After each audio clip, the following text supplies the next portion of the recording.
Hello everybody, in this video we are going to be going over the Ekko buffs that are projected for patch 12.19, which will be out on Wednesday, like 4 days after I upload this. So, yeah, let's just see. Passive AP ratio up by 10%, and R damage, base damage up by 50, and AP ratio by 25%. Now, these buffs are actually really strong, I think, and, Ekko's not very good right now. He's playable, especially in jungle. Jungle's his better role.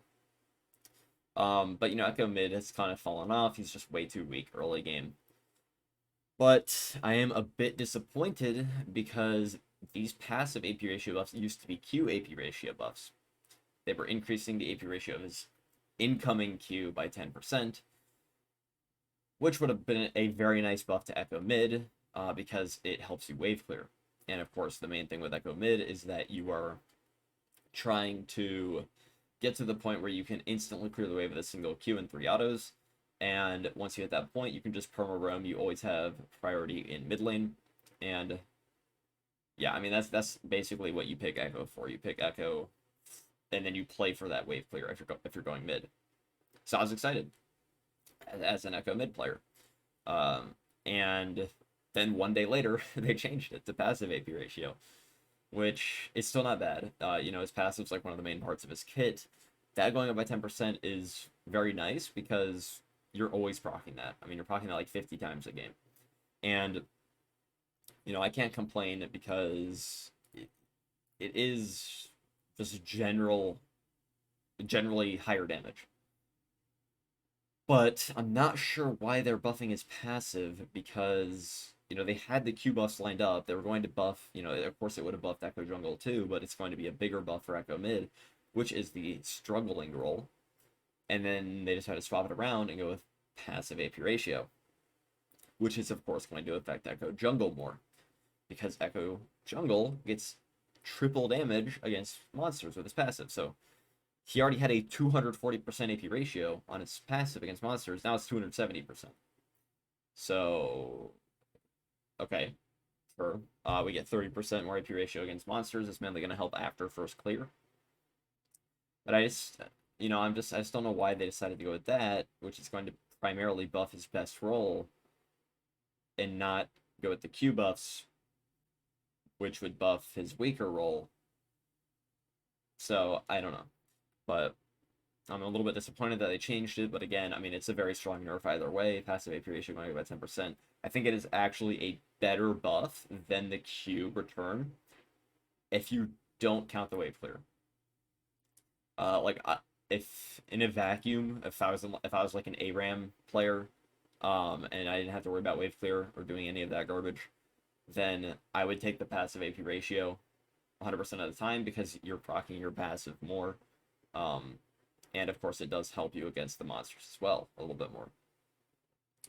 So, I'm not unhappy about it, but I do wish that we got the maybe slightly weaker buff of the Q AP ratio.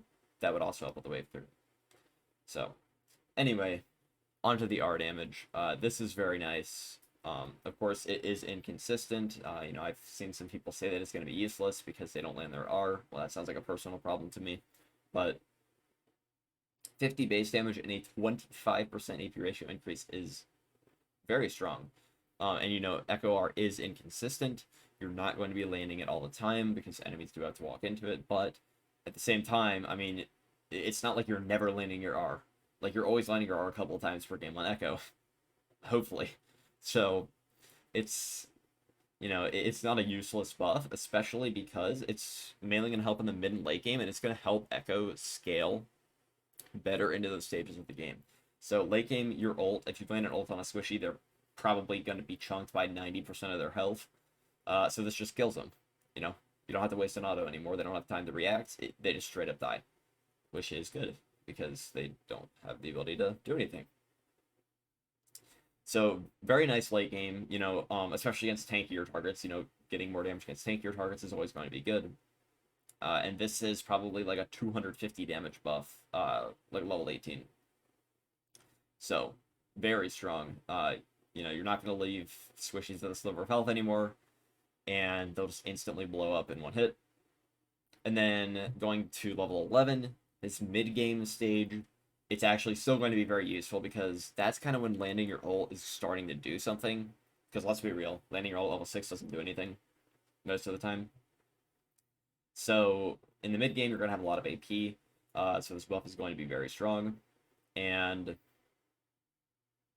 yeah, it's just going to mean that in those fights when you're like fighting over the third dragon or whatever, and maybe you're like 2-1, you're not super fed, you land an ult and it's going to be that much more impactful than it would have been before. And so you're just going to be able to win those fights easier if you do manage to land a good ult, so you're getting rewarded for being good. Or maybe your enemy's being bad, I don't know. But I do like this buff a lot. And of course, level 6, your ult is fairly weak because the base damage is low, but now the base damage is a little bit higher, so going for those cheesy level 6 plays is actually, not as bad. I mean, 50 damage, that's like an auto attack, so you're getting a free auto attack on him. Plus, there's a little bit of an AP ratio there. Of course, you won't have a lot of AP then, but yeah, I do really like these buffs. The passive AP ratio buff is very good just because you're proccing it all the time on everything, and it's a very low skill buff as well. Like, you're just gonna do what you already did, but better. And then it's complemented nicely by his R buff, which is more of a high skill buff. You actually have to land your R, which is not super easy, but when you do, you get rewarded very nicely with the 50 base damage and the 25% AP ratio. So I do really like these buffs. Of course, I would have preferred a Q buff instead, but I can maybe see. I was planning on doing the math for it. Of course, I stopped because they changed it after one day. But maybe it would have had some like broken thing at like level 5 or level 7 where you could clear it like with barely any AP. I don't think so. I think it would have generally been a bit helpful. I don't think there's anything crazy. But maybe Riot did some calculations before I got to them and they found out that maybe it's a little bit broken and they changed it. But I don't know. I just think that if they're buffing Ekko, they should be primarily focusing on Ekko mid. And these buffs are just better for Ekko jungle. And I'm afraid that they're going to nerf Ekko jungle and then also hit Ekko mid. Most likely, if they nerfed Ekko jungle, they just hit his damaged monsters, which would actually be nerfed to Ekko mid too, because it'd make it a little bit harder to steal stuff. But yeah. Oh, and that's also another thing. Now you can steal objectives easier, which is even better on Ekko mid. I actually think stealing objectives on Ekko mid is better, so maybe that's one silver lining of this buff, because enemies don't expect you to be able to do it. If you're playing jungle, then of course they're going to be zoning you off and all that stuff, and if you're playing Ekko mid, they don't expect you to do 3,000 burst damage to Baron with 700 AP, because that's kind of stupid, but you do it anyway and then you get the Baron. So yeah, very nice buffs. Disappointing slightly, but what can you do? There are some other, like Rek'Sai nerf is very good. That champ's kind of disgusting. Eclipse nerf. So a lot of the broken stuff is getting nerfed, and Ekko's getting buffed, and maybe he'll make it back into the meta, probably as a jungler, but his mid lane's gonna help benefit a little bit too. So yeah. If you like this content, you want to see more, consider liking, subscribing, leaving a comment. Any feedback would be greatly appreciated. And yeah, if you guys enjoyed, thanks for watching.